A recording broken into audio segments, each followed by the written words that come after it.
I want to share with you something very interesting. Excuse me just for a moment.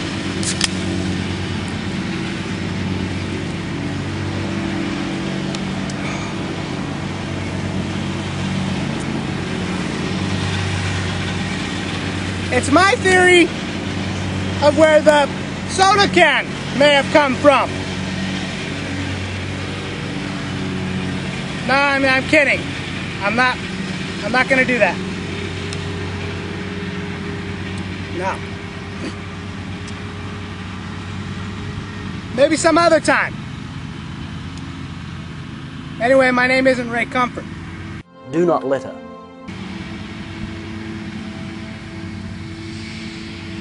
But really though, I like to watch movies. Particularly Chris Farley movies.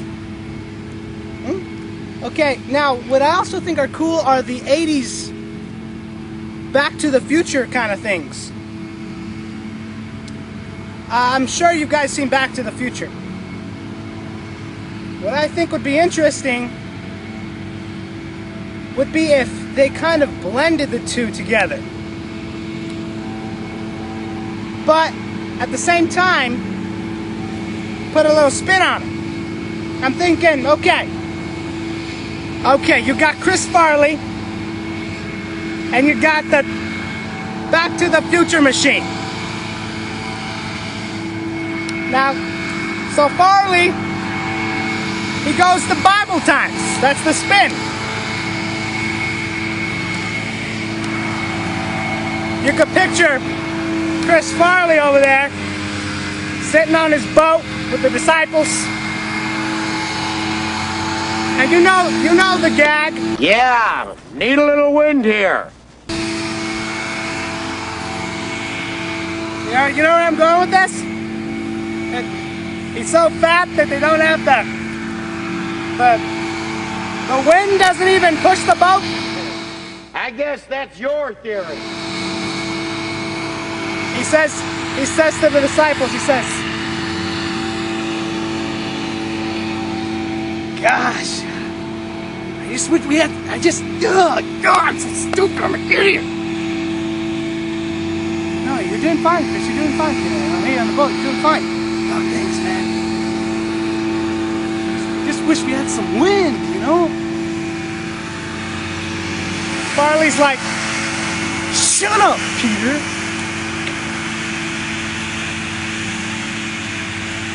You know, got the whole thing going.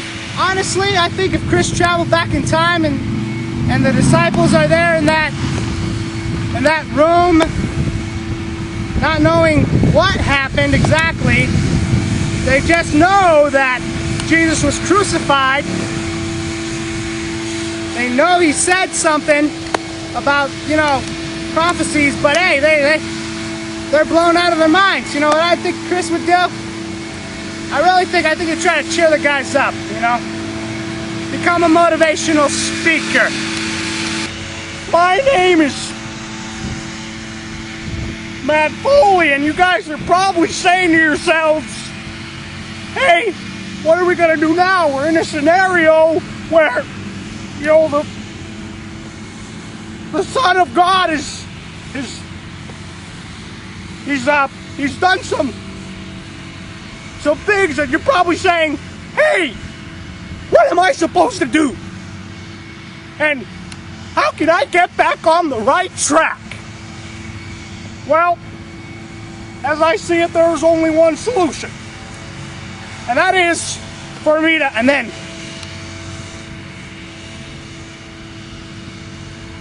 they hear someone approaching the upper room where they're at.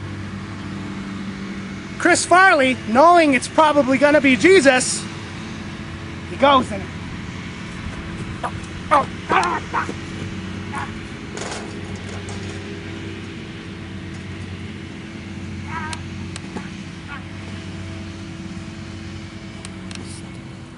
Chris, being the sincere person that he is, seeing Jesus Christ,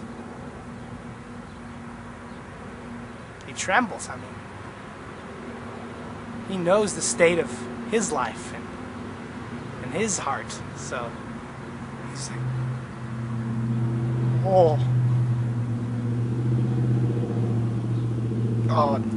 Jesus. So I'm here. I'm here. Oh. You know, that type of thing. And Jesus calmly, gently, I imagine, would just totally reprove Chris Farley and his lifestyle.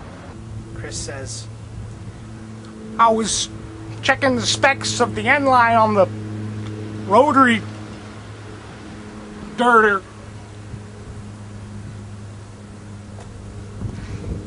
I'm retarded. Huh?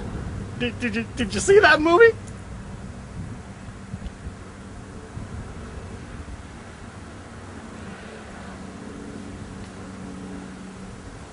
Jesus just straight in the eyes, intently says, Chris, I'm talking to you, to the Farley boy, not to the Tommy boy. He puts down his head and he says, I'm sorry, you know, gosh, can't we talk this out, you know? I know I've done wrong, but can't we be friends? I mean, aren't we friends? Chris, how could I be your friend if I never even knew you in the first place? I never knew you. And Chris, just in astonishment, probably believing that he had a relationship with God, but in fact was deceiving himself, because the relationship that he has would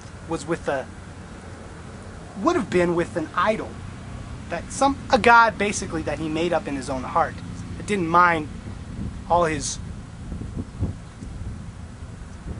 addictions and his sexual lifestyle and his evident